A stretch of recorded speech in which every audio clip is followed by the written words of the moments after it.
नमस्कार दोस्तों, आप सभी का स्वागत है।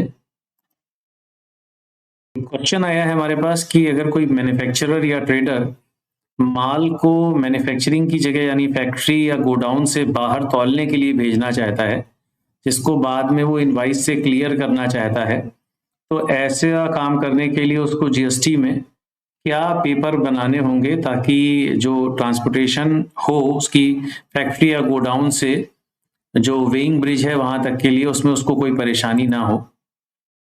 तो इस संबंध में आपका ध्यान आकर्षित करना चाहूंगा। जो ई वे बिल की रिक्वायरमेंट है पहले उस नियम के ऊपर कि जो ये कहता है कि अगर 20 किलोमीटर तक आप अपनी बिजनेस प्लेस से कोई जगह तक माल भेजते हैं तो आपको ई वे बिल की ज़रूरत नहीं होती है अगर आप सेम स्टेट में उसे करते हैं। और साथ में जो कंडीशंस दी हुई हैं मूवमेंट ऑफ गुड्स के लिए डिलीवरी चालान से रिलेटेड रूल 55 में सीजीएसटी रूल्स की दी हुई हैं, उसके अकॉर्डिंगली आप उसको गुड्स को रिमूव कर सकते हैं। तो रूल 55 अगर आप देखें तो उसमें लिखा हुआ है कि transportation of goods without issue of invoice किया जा सकता है। इसमें सी पॉइंट देखें जो कहता है कि transportation of goods for the reason other than by way of supply हो सकता है।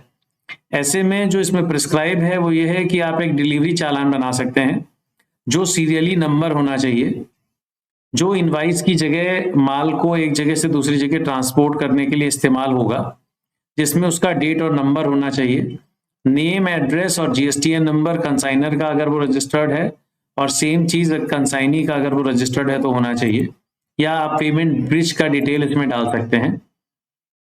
साथ में एचएसएन कोड का डिटेल होना चाहिए, क्वांटिटी होनी चाहिए, टैक्सेबल वैल्यू होनी चाहिए, जो टैक्स उस गुड्स पर बनता है उसका डिटेल होना चाहिए, प्लेस ऑफ सप्लाई का डिटेल होना चाहिए अगर इंटरस्टेट सप्लाई है, और सिग्नेचर होने चाहिए।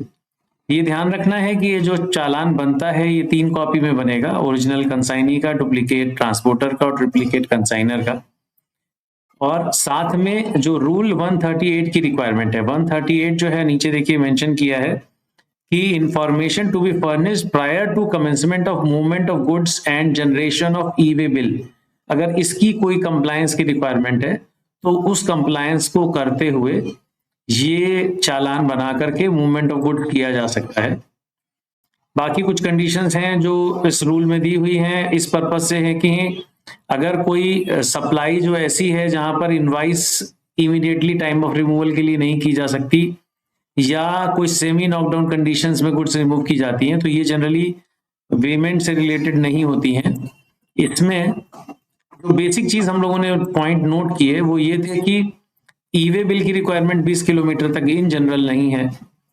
ये जो पेमेंट चालान बनेगा ये सीरियली नंबर होना चाहिए, इसमें वो सारे डिटेल्स होने चाहिए जो प्रिस्क्राइब है रूल में, और 3 कॉपी में बनेगा।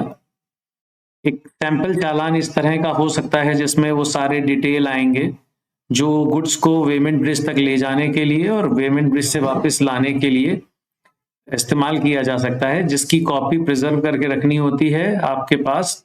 और साथ में ट्रांसपोर्टेशन के लिए जो पेमेंट ब्रिज तक के लिए है, जो नियरेस्ट पॉसिबल आपकी लोकेशन से होगा वहां तक के लिए इस चालान का फॉर्मेट इस्तेमाल किया जा सकता है। आशा करते हैं कि जो बेसिक क्वेरी है उसका जवाब आपको इसके माध्यम से मिल गया होगा। अगर आपका कोई और क्वेश्चन या क्वेरी हो तो आप अपनी क्वेरी हमारी इस ईमेल पर भेज सकते हैं। जुड़ने के लिए धन्यवाद।